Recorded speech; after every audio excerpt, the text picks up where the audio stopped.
Time dilation यानी कि समय विस्तार क्या होता है, इस टॉपिक पे हमने एक लेक्चर पहले भी बनाया है। उसी का आज हम पार्ट 2 देखते हैं। और उससे पहले हमने लॉरेंज ट्रांसफॉर्मेशन इक्वेशंस और आइंस्टीन की स्पेशल थ्योरी ऑफ रिलेटिविटी के पोस्टुलेट्स, इसके ऊपर हमने लेक्चर्स बनाए थे। आप सभी लेक्चर्स को समझिए और तब इस टॉपिक पे आइए। अगर आपने पिछले लेक्चर नहीं देखे हैं तो पहले उन लेक्चर्स को देख ले। तो टाइम डायलेशन यानी कि समय विस्तार क्या होता है, इसे समझने के लिए हम एक थॉट एक्सपेरिमेंट करते हैं। इसकी डेरिवेशन भी करेंगे हम। थॉट एक्सपेरिमेंट यानी कि हम ऐसा सोच रहे हैं, एक एक्सपेरिमेंट सोच रहे हैं कि मान लिया हम एक स्पेस क्राफ्ट में हैं और ये स्पेस क्राफ्ट बहुत ही हाई स्पीड से, v स्पीड से राइट साइड में पॉजिटिव एक्स एक्सिस की डायरेक्शन में मूव कर रहा है। तो ये स्पीड v बहुत ही ज्यादा है। It is comparable to speed of light. और स्पीड ऑफ लाइट आपको पता है, फ्री स्पेस में c की वैल्यू होती है 3 × 10⁸ मीटर पर सेकेंड, यानी कि 3 लाख किलोमीटर प्रति सेकेंड।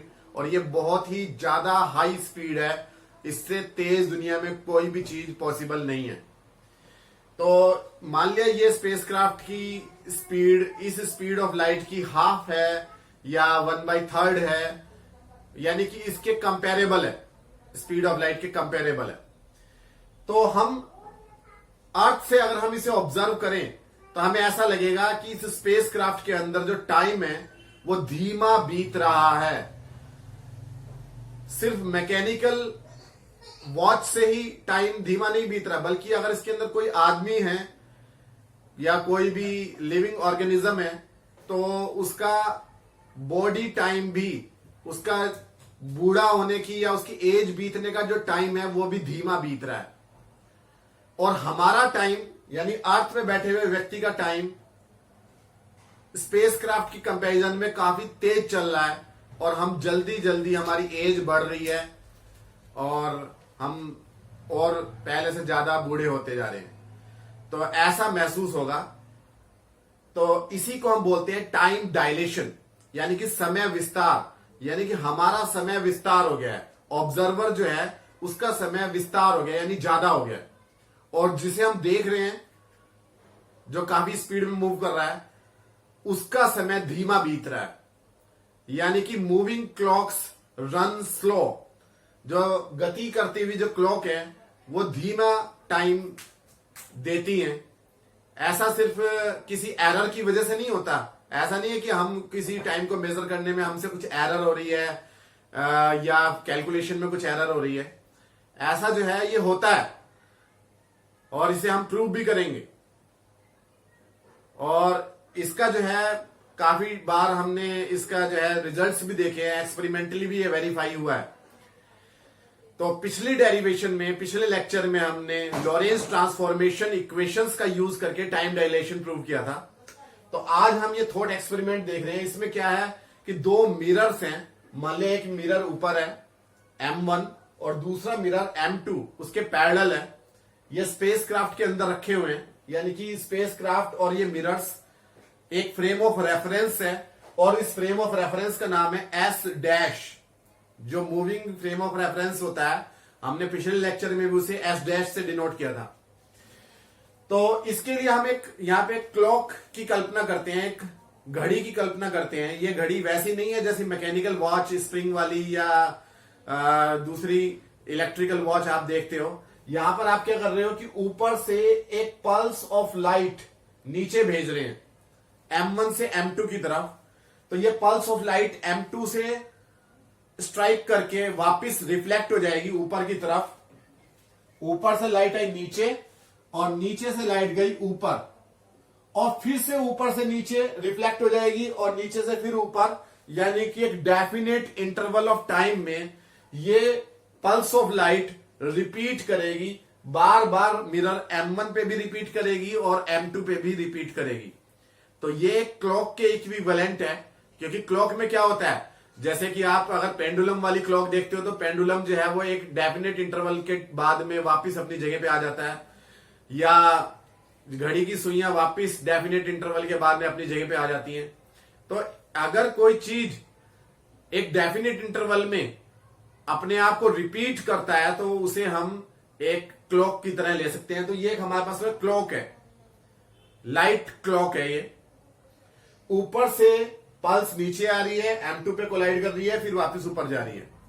तो ऑब्जर्वर S डैश के लिए मान लिया बीम ऑफ लाइट को या पल्स ऑफ लाइट को ऊपर से सिर्फ नीचे आने में एक साइड का जो टाइम है, M1 से M2 तक आने का जो टाइम है, वो कितना वो महसूस कर रहा है। मान लिया वो T डैश टाइम महसूस कर रहा है। और आइंस्टीन का पोस्टुलेट क्या था, सेकंड पोस्टुलेट ऑफ रिलेटिविटी, कि स्पीड ऑफ लाइट सभी फ्रेम ऑफ रेफरेंसेस के लिए सेम रहती है। यानी कि चाहे हम रेस्ट में हो या मोशन में हो या किसी भी फ्रेम ऑफ रेफरेंस से देखें, तो हमारे लिए लाइट की स्पीड उतनी ही होगी जितनी किसी और के लिए है। और स्पीड ऑफ लाइट को हम c से डिनोट करते हैं। तो c की वैल्यू होती है 3 × 10⁸ मीटर पर सेकेंड। तो इस ऑब्जर्वर S डैश को, जो कि इस स्पेसक्राफ्ट के अंदर है, स्पेसशिप के अंदर है, इसे भी स्पीड ऑफ लाइट कितनी महसूस होगी, c। तो मिरर M1 से लेकर M2 तक की डिस्टेंस कितनी हो जाएगी, speed is equal to distance upon time. तो distance is equal to speed multiply time. Speed कितनी है c, टाइम कितना है t डैश। तो इसका मतलब M1 से लेकर M2 तक की डिस्टेंस कितनी होगी इसके लिए, ct dash. Distance is equal to speed multiply time. c speed of light है इंटू t डैश।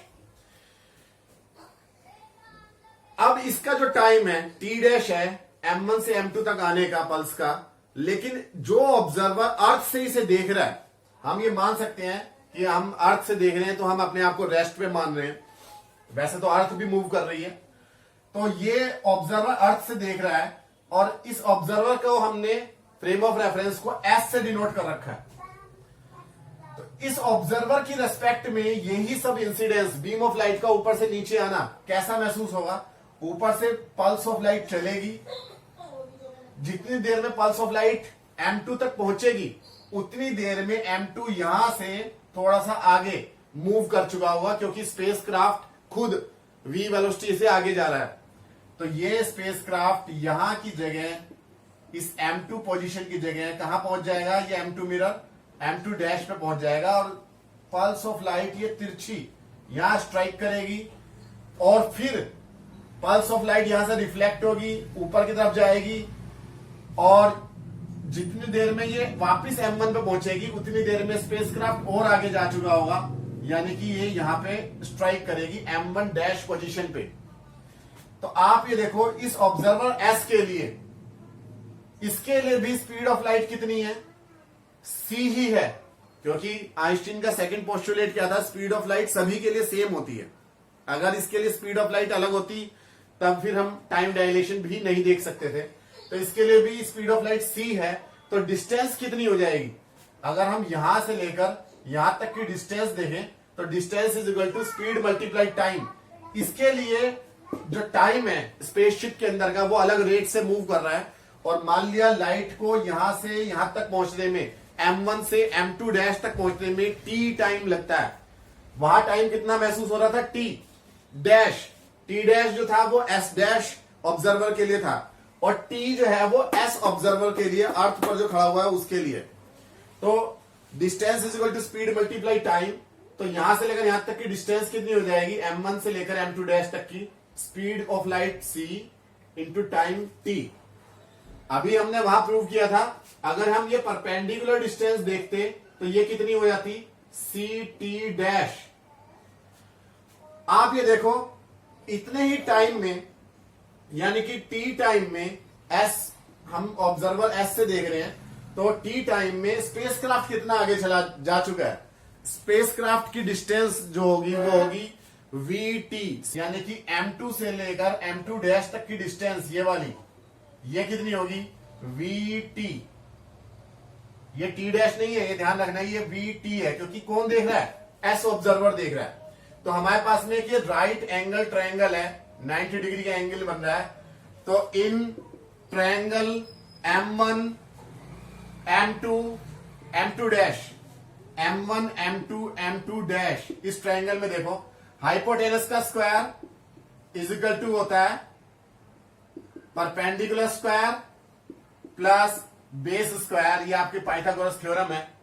तो हाइपोटेनस क्या है इसके अंदर, सी टी, तो सी टी का whole square will be equal to perpendicular क्या है इसके अंदर, सी टी डैश का होल स्क्वायर प्लस बेस क्या है इसका, वी टी का होल स्क्वायर। तो इसे हम खोलेंगे तो आ जाएगा c square t square is equal to c square t dash का स्क्वायर और plus v square t square. T वाले टर्म्स को एक साइड ले लेंगे तो ये इधर आ जाएगा, तो c square minus v square into t square is equal to c square t dash square. तो टी की वैल्यू कितनी आ जाएगी, टी स्क्वायर की वैल्यू आ जाएगी c square t dash square upon c square minus v square. हम numerator और डिनोमिनेटर दोनों में सी स्क्वायर से डिवाइड कर देंगे, तो सी स्क्वायर से सी स्क्वायर कैंसिल हो गया, ऊपर बचेगा टी डैश स्क्वायर और नीचे सी स्क्वायर से सी स्क्वायर कैंसिल हो गया 1 minus v square upon c square.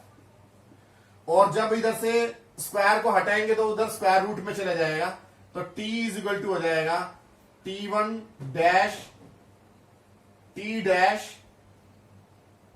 Divided by under root 1 minus v square upon c square.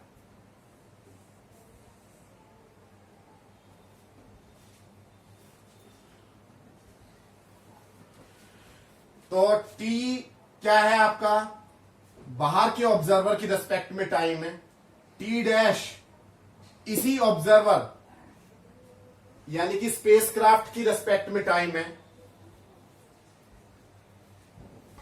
तो जो टाइम एक ही जगह में बीतता है उसे हम बोलते हैं प्रॉपर टाइम।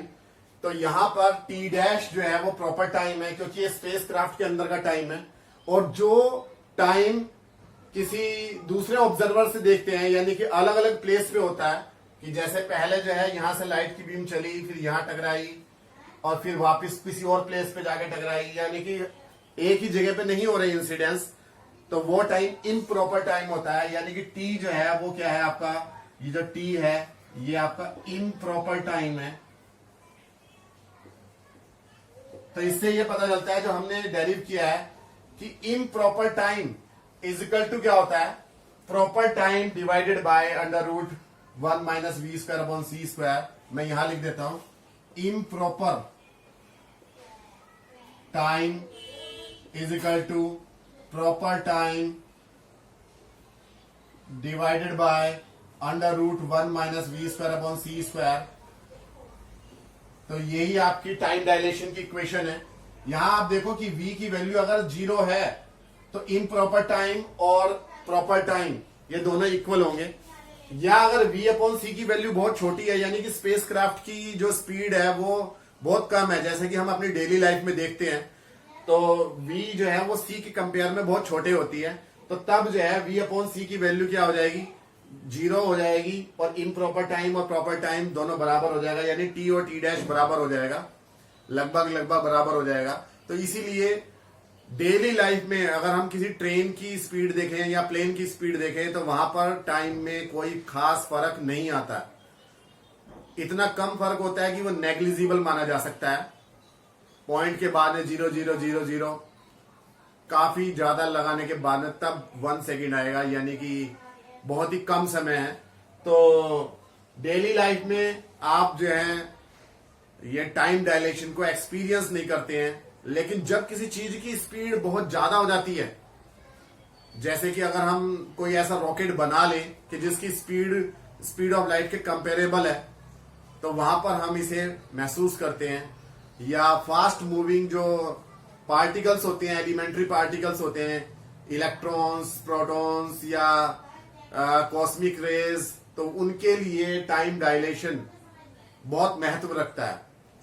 तो टाइम डायलेशन में आप ये देखें कि ये जो under root 1 minus v square upon c square है, ये टर्म हमेशा 1 से छोटा होगा और इम्प्रॉपर टाइम बड़ा होगा प्रॉपर टाइम से, यानी कि t बड़ा होगा t डैश से, यानी कि इम्प्रॉपर बड़ा है प्रॉपर से। और अगर v 0 है तो यानी t बराबर भी हो सकता है t डैश के, यानी कि जो इसके अंदर टाइम बीत रहा है स्पेसक्राफ्ट के अंदर टी डैश वो छोटा है और जो बाहर से देख रहे हैं वो टाइम बड़ा है, यानी कि मूविंग क्लॉक्स रन स्लो ये मूविंग क्लॉक है, तो हमें ऐसा लग रहा है कि ये धीमी गति से मतलब चल रही है, और जबकि हमारी घड़ियां तेज चल रही। इसका उल्टा भी पॉसिबल है, बिल्कुल इसका उल्टा भी होगा। जो इसके अंदर बैठा हुआ आदमी है स्पेसक्राफ्ट के अंदर, वो बाहर अगर अर्थ को देखता है तो उसके लिए आपको पता है, जब हम अर्थ से इसे देख रहे हैं तो ये v स्पीड से इधर जा रहा है, तो वो आदमी जब अर्थ को देखेगा तो उसके लिए अर्थ v स्पीड से पीछे की तरफ जा रही है, तो उसके लिए भी टाइम डायलेशन महसूस होगा। यानी कि स्पेसक्राफ्ट में बैठे हुए आदमी को ऐसा लगेगा कि अर्थ पर टाइम बहुत धीमे बीत रहा है और उसका खुद का टाइम तेजी से बीत रहा है। तो इनमें से कौन ठीक है? दोनों ऑब्जर्वर एस और एस डैश में से कौन ठीक है? तो इसका आंसर है दोनों ही ठीक है। इसी से जुड़ा हुआ एक पैराडॉक्स है, ट्विन पैराडॉक्स। तो ट्विन पैराडॉक्स क्या है? उसमें क्या होता है कि दो जुड़वा भाई होते हैं, अर्थ से एक भाई को हम किसी स्पेसशिप में बैठा के और स्पीड ऑफ लाइट के आसपास की स्पीड से हम उसे ट्रेवल करवा देते हैं, और एक भाई अर्थ पर ही रहता है। तो अर्थ पे बैठे हुए भाई के लिए वो जो बाहर स्पेसक्राफ्ट है उसके अंदर जो भाई है उसका टाइम धीमे बीतेगा, यानी कि स्पेसक्राफ्ट के अंदर जो व्यक्ति है उसकी एज कम बीतेगी, वो यंग रहेगा, और खुद अर्थ पे बैठा हुआ आदमी उसकी एज जल्दी जल्दी बीतेगी और वो जल्दी बूढ़ा हो जाएगा। तो होना क्या चाहिए यहां पर? अगर हम इसी थॉट एक्सपेरिमेंट को देखें तो अगर मान लिया स्पेसशिप में मान लिया 10 साल बीत गए हैं और वो 0.9 ऑफ स्पीड ऑफ लाइट से मूव कर रहा था, तो हो सकता है कि अर्थ पे उस समय तक 20 साल बीत जाएं। कैलकुलेशन आप कर सकते हैं कितना टाइम बीतेगा इस फॉर्मूले से। तो जब वो आएगा तो ऐसा लगना चाहिए कि एक भाई तो ज्यादा बूढ़ा हो गया है अर्थ वाला, और जो स्पेसशिप वाला है वो उसकी कंपैरिजन में यंग है। क्या ऐसा फील होगा? तो इसका आंसर है नहीं, ऐसा नहीं होगा, क्योंकि जब वो स्पेसक्राफ्ट में से वापस आएगा अर्थ पे, तो आप ये देखो कि उसे अपना डिसिलरेशन करना पड़ेगा, यानी रिटार्डेशन करना पड़ेगा। एक चीज बहुत हाई स्पीड में मूव कर रही है, उसे अर्थ पर आके रुकना है, घड़ियों को मैच करना है, तो अर्थ पे वो रुकेगा अपने भाई से तभी तो मिलेगा। और रुकने के लिए उसे क्या चाहिए? एक डिसिलरेशन चाहिए, रिटार्डेशन चाहिए, यानी स्पीड को कम करना पड़ेगा। और आइंस्टीन ने अपनी जनरल थ्योरी ऑफ रिलेटिविटी में बताया था कि जब स्पीड कम होती है या फिर ज्यादा होती है तो वहां पर स्पेस टाइम मोल्ड हो जाता है, टाइम जो है वो चेंज हो जाता है। तो जितना फर्क वैसे आ रहा होगा पहले जब वो स्पीड से मूव कर रहा है, तो रिटार्डेशन की वजह से वो फर्क खत्म हो जाएगा और दोनों का टाइम बिल्कुल बराबर हो जाएगा, यानी कि दोनों एक जैसे ही एज के महसूस होंगे।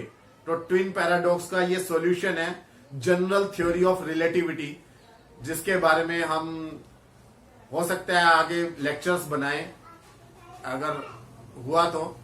अभी तो हम इसी को चल रहे हैं स्पेशल थ्योरी पे। तो आप हमारे चैनल के साथ बने रहिए, लाइक कीजिए, चैनल को सब्सक्राइब कीजिए और कमेंट कीजिए, हमें अच्छा लगेगा। और कोई अगर बात नहीं समझ में आती है तो वीडियो को पॉज करके उसे दोबारा से समझें और पिछले लेक्चर्स भी समझें। इतनी मुश्किल चीजें ये नहीं है। चलो, थैंक यू।